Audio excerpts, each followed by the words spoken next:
Hello friends, இன்றைக்கி நம்ம சேலம் சமையலில் ஒரு குட்டி ஸ்நாக்ஸ் ஓம் பொடி எப்படி பண்ணுறதுன்னு பார்க்கலாம். அதுக்கு முன்னாடி நம்ம சேனல் நீங்கள் சப்ஸ்கிரைப் பண்ணாமல் இருந்தீங்கன்னா சப்ஸ்கிரைப் பட்டன் அழுத்திட்டு பக்கத்தில் இருக்க பெல் பட்டன் அழுத்திடுங்க. வாங்க வீடியோக்குள்ளே போகலாம். இந்த ஓம் பொடி பண்ணுறதுக்கு கடலை மாவு 1/4 கிலோ கடலை மாவு எடுத்திருக்கேன்.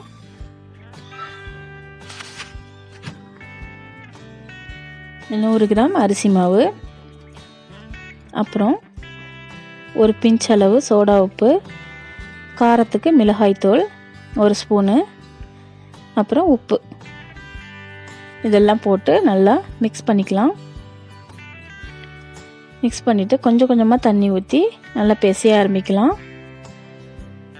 இதில் நீங்கள் அரிசி மாவு கொஞ்சம் அதிகமாக போட்டிங்கன்னா ஓம் பொடி சாஃப்டாக இருக்காது, கொஞ்சம் ஹார்டாயிரும். அதனால் நீங்கள் கொஞ்சம் கம்மியாக போட்டுக்கோங்க. 1/4 கிலோவுக்கு 100 கிராம் வரைக்கும் போட்டுக்கலாம். 100லேருந்து 150 கிராம் வரைக்கும் போட்டுக்கலாம். பாருங்கள், இந்த மாதிரி நல்லா பிசைஞ்சு வச்சுட்டு நம்ம எண்ணெய் காய வச்சிடலாம். இப்போ இதை எடுத்து நம்ம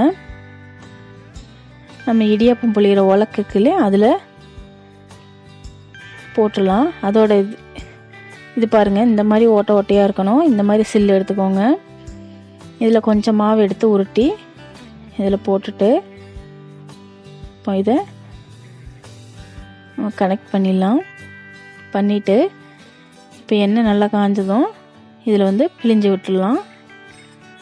இந்த மாதிரி ரொம்ப கெட்டியாகவும் பிழியக்கூடாது, ரொம்ப மெலிசாகவும் வேண்டாம். ஒரு 2-3 சுற்று வர மாதிரி பிழிஞ்சுக்கோங்க. ஓரளவுக்கு நமக்கு வெந்து வரும். இல்லைன்னா ரொம்ப வேக விட்டால் கருகிரும், அதுக்காக தான்.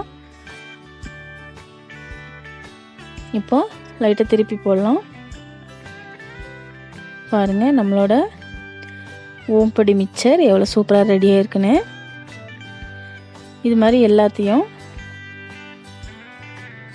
எண்ணெயில் பிழிஞ்சு விட்டு வேக வச்சு எடுத்து வச்சுக்கலாம்.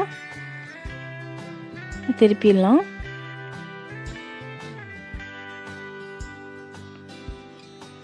நல்லா இதானதும் வெந்ததுக்கப்புறமா நம்ம ஒரு பிளேட்டில் மாற்றிடலாம். அவ்வளோதான். இது ரொம்ப சிம்பிள் குவிக் ஸ்நாக் நம்ம வீட்டில் செய்கிறது. எவ்வளோ சிம்பிளாக இருக்குன்னு பாருங்கள். இப்போது எண்ணெய் மிதமான சூடில் காஞ்சிருக்கணும், நிறைய காயக்கூடாது. அப்புறமா அதில் கருவேப்பிலை போட்டு ஒரு கைப்பிடி அளவு கருவேப்பிலை போட்டு தீயில நல்லா அதை வறுத்து எடுக்கணும். இப்போ எண்ணெய் ரொம்ப சூடாச்சுன்னா நம்ம போட்டதும் உடனே மொரிஞ்சிரும். அந்த மாதிரி மொரியக்கூடாது. மிதமான சூட்டில் போட்டு இந்த மாதிரி வறுத்து எடுக்கணும். அப்போ தான் அது கரெக்டு பருவம் இருக்கும் நம்ம அந்த ஓம் பொடிக்கு சேர்க்குறதுக்கு. பாருங்கள், இந்த மாதிரி வறுத்து எடுக்கணும்.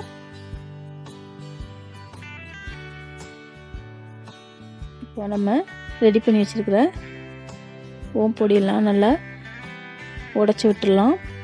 நிறைய பொடியாக நொறுக்கக்கூடாது.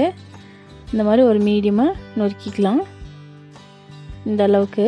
அப்புறம் நம்ம வறுத்து வச்சுருக்க கருவேப்பிலை அதுவும் போட்டு நல்லா மிக்ஸ் பண்ணிடலாம். நம்மளோட quick and easy snacks ready ஆயிடுச்சு, ஓம் பொடி.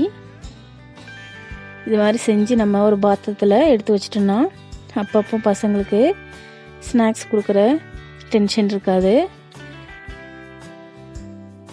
பாருங்கள், நம்மளோட சுவையான ஓம் பொடி ரெடி ஆயிடுச்சு.